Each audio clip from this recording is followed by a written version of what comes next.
Chapter 12. At that time, Jesus went on the Sabbath day through the grain fields. His disciples were hungry and began to pluck heads of grain and to eat. But the Pharisees, when they saw it, said to him, "Behold, your disciples do what is not lawful to do on the Sabbath." But he said to them, "Haven't you read what David did when he was hungry and those who were with him? How he entered into God's house and ate the showbread, which was not lawful for him to eat, nor for those who were with him, but only for the priests. Or have you not read in the law that on the Sabbath day the priests in the temple profane the Sabbath and are guiltless? But I tell you that one greater than the temple is here. But if you had known what this means, 'I desire mercy and not sacrifice,' you wouldn't have condemned the guiltless. For the Son of Man is Lord of the Sabbath." He departed from there and went into their synagogue, and behold, there was a man with a withered hand. They asked him, "Is it lawful to heal on the Sabbath day?" so that they might accuse him. He said to them, "What man is there among you who has one sheep, and if this one falls into a pit on the Sabbath day, won't he grab onto it and lift it out? Of how much more value, then, is a man than a sheep? Therefore it is lawful to do good on the Sabbath day." Then he told the man, "Stretch out your hand." He stretched it out, and it was restored whole, just like the other. But the Pharisees went out and conspired against him, how they might destroy him. Jesus, perceiving that, withdrew from there. Great multitudes followed him, and he healed them all, and commanded them that they should not make him known, that it might be fulfilled which was spoken through Isaiah the prophet, saying, "Behold my servant whom I have chosen, my beloved in whom my soul is well pleased. I will put my spirit on him. He will proclaim justice to the nations. He will not strive nor shout, neither will anyone hear his voice in the streets. He won't break a bruised reed. He won't quench a smoking flax, until he leads justice to victory. In his name the nations will hope." Then one, possessed by a demon, blind and mute, was brought to him, and he healed him, so that the blind and mute man both spoke and saw. All the multitudes were amazed and said, "Can this be the son of David?"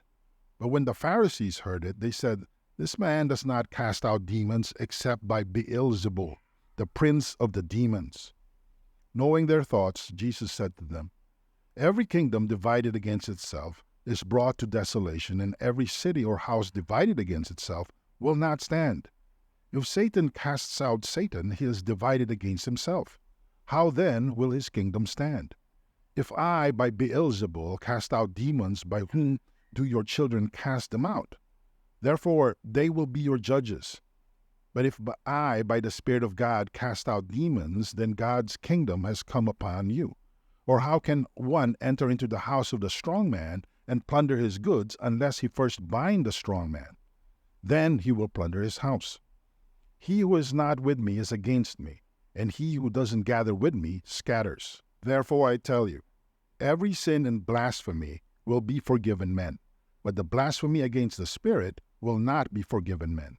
Whoever speaks a word against the Son of Man will be forgiven him, but whoever speaks against the Holy Spirit, it will not be forgiven him, either in this age or in that which is to come. Either make the tree good and its fruit good, or make the tree corrupt and its fruit corrupt. For the tree is known by its fruit. You offspring of vipers, how can you, being evil, speak good things? For out of the abundance of the heart the mouth speaks. The good man out of his good treasure brings out good things, and the evil man out of his evil treasure brings out evil things. I tell you that every idle word that men speak, they will give account of it in the day of judgment. For by your words you will be justified, and by your words you will be condemned. Then certain of the scribes and Pharisees answered, "Teacher, we want to see a sign from you." But he answered them, "An evil and adulterous generation seeks after a sign, but no sign will be given to it but the sign of Jonah the prophet. For as Jonah was 3 days and 3 nights in the belly of the huge fish, so will the Son of Man be 3 days and 3 nights in the heart of the earth. The men of Nineveh will stand up in the judgment with this generation and will condemn it, for they repented of the preaching of Jonah, and behold, someone greater than Jonah is here. The queen of the south will rise up in the judgment with this generation and will condemn it, For she came from the ends of the earth to hear the wisdom of Solomon, and behold, someone greater than Solomon is here. When an unclean spirit has gone out of a man, he passes through waterless places seeking rest and doesn't find it. Then he says, I will return into the house from which I came. And when he has come back, he finds it empty, swept, and put in order. Then he goes and takes with himself 7 other spirits more evil than he is, and they enter in and dwell there. The last state of that man becomes worse than the first.